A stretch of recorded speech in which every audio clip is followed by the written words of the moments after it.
pas facile d'être la fille d'un artiste aussi charismatique que Maurice Bernard.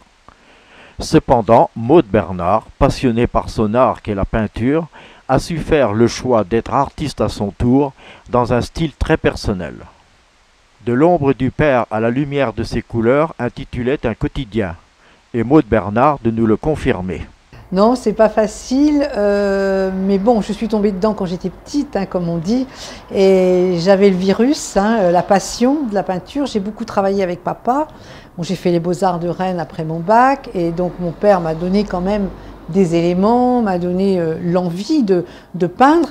Et il est vrai qu'à partir du moment où j'ai commencé à peindre, les relations ont été difficiles avec papa parce que il y avait une concurrence. C'est toujours très difficile parce que il faut pas faire la même chose déjà, donc il faut s'affirmer en tant que tel, il faut vraiment avoir sa personnalité. Moi je l'avais, donc j'ai réussi à prendre la tangente et à ne pas faire la même chose. Une famille d'artistes. Il y a le grand-père, il y a peut-être l'arrière-grand-père, je ne sais pas, mais il y a mon grand-père, ma grand-mère était musicienne, mon grand-père était peintre, mon père est artiste peintre, ma mère fait également de la peinture. Très vite, Maude Bernard a su trouver son style et elle nous l'explique. Ah bah, il est venu tout seul. Bon, déjà, j'aime la couleur, donc je suis quelqu'un de coloré, dit-on. Hein, mais c'est vrai que j'aime les rouges, j'aime les ocres, j'aime les jaunes. Et quand je peins, eh bien, j'utilise ces couleurs-là. Et donc, je suis partie dans le fauvisme tout naturellement. Il faut changer les couleurs, en fait. On peut très bien faire une plage bleue, une plage verte, une plage jaune. Ça n'a aucune importance. Après, il faut harmoniser les couleurs. Donc, ce sont des harmonies. Donc, voilà un exemple de fauvisme. Moi, je suis partie après avoir vu un coucher de soleil magnifique à Erquy, puisque j'avais vu ce rose-là un soir, au mois de septembre. Tout était rose, la mer était rose, la plage était rose, c'était magnifique. Donc, le lendemain, hop, je suis partie, j'ai fait ma plage rose. Après, bien sûr, je n'allais pas faire tout en rose. Donc après, je crée des harmonies de couleurs. Donc, j'ai cherché. J'ai des bleus, j'ai des jaunes, j'ai un rappel de rose. Donc voilà, ça, c'est du fauvisme. On a vraiment la mer jaune, la plage rose, le bleu qui parle, qui répond au jaune, le rose qui répond au vert. Là, on a un exemple également de fauvisme. Alors en plus, ici, il y a une perspective. Et la perspective, elle est plongeante, c'est-à-dire qu'on a une rue qui descend. Et en peinture, c'est très difficile de faire une rue qui descend. Ça, c'est donné par la perspective des maisons.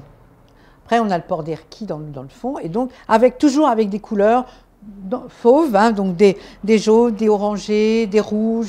On parle de couleurs en musique et on parle de rythme en peinture. Donc tout ça, c'est la même chose. Il faut du rythme dans une toile, il faut de la couleur.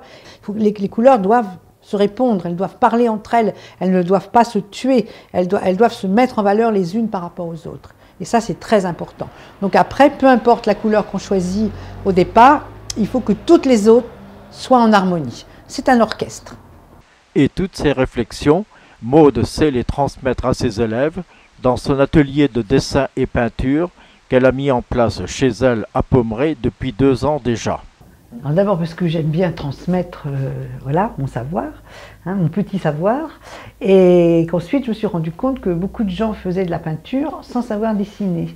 Donc j'ai tenu à faire un cours de dessin. Alors bien sûr on fait de la peinture, mais au départ c'est quand même, on apprend les bases du dessin, ce qui est quand même très important. Et au fur et à mesure, eh bien, on avance, on évolue, les élèves évoluent et sont très contents justement de pouvoir bien travailler au bout d'un moment, quoi. Parce que le dessin est indispensable. Donc quand il y a un potentiel, ça fait plaisir, parce que moi ça me fait plaisir de voir des gens qui travaillent correctement, quoi. Donc, je suis passionnée par la peinture, par ce que je fais. J'ai toujours été passionnée, j'ai toujours fait du dessin quand j'étais petite, tout ça. Et j'aime transmettre cette passion. Comment ce message est-il reçu par les élèves? Je suis venue, il n'y a pas si longtemps, il y a 6 mois, commencer à prendre des cours ici. Des cours, c'est pas des cours, c'est des moments privilégiés pour apprendre, mais sans se déposséder de ce qu'on est soi-même. On arrive avec ce qu'on est, et on y met, pas des phrases ni une musique, on y met soit de la couleur, soit un coup de crayon. Vous voyez ce que je veux dire? Et ça, c'est un peu magique parce que En effet, quand on regarde chacun ce qu'on peut faire, ça nous arrive de regarder ce qu'on fait. Même si on devait dessiner la même chose, on le ferait autrement. On le ferait chacun à notre manière. Et je viens toutes les semaines travailler avec Maud et les amis, peindre, partager, parce que la convivialité est extrêmement présente et on grandit et on échange. Et on apprend, on échange et on grandit. Et puis on vieillit plus lentement, voilà. Maud Bernard est une coloriste. Elle magnifie les paysages bretons. Elle se fait chantre de la Bretagne. Entre marine et paysage, on découvre le petit sentier dans la lande, le port ou encore la plage.